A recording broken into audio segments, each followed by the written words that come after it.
एक घना जंगल था जहां सभी जानवर आपस में मिल जुल कर रहते थे। उसी जंगल में रहती थी एक लोमड़ी जो अपनी चालाकी और होशियारी के लिए जानी जाती थी। लोमड़ी का नाम था चंपा। चंपा हर दिन किसी न किसी जानवर को धोखा देकर खाना छीन लेती।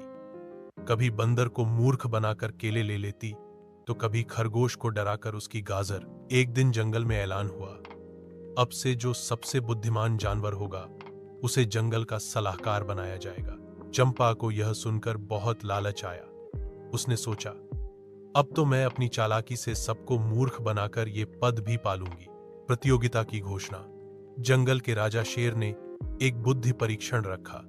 सवाल था, अगर एक नदी में एक पेड़ गिरा है और उसके नीचे कोई फंसा है तो पहले क्या करोगे? सब जानवरों ने जवाब दिए।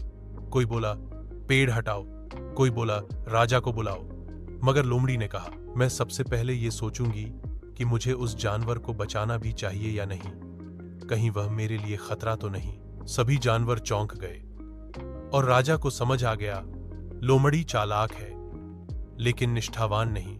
लोमड़ी की सच्चाई सामने आई। फिर एक तोता सामने आया जिसने सभी जानवरों के सामने चंपा की सारी चालाकियों और धोखे की पोल खोल दी। उसने बताया कि कैसे लोमड़ी ने सबको नुकसान पहुंचाया है। राजा ने कहा, चालाकी अच्छी बात है, लेकिन जब उसमें स्वार्थ और दूसरों को नुकसान पहुंचाने की भावना हो तो वो बुद्धिमानी नहीं, धोखा कहलाता है। अंत।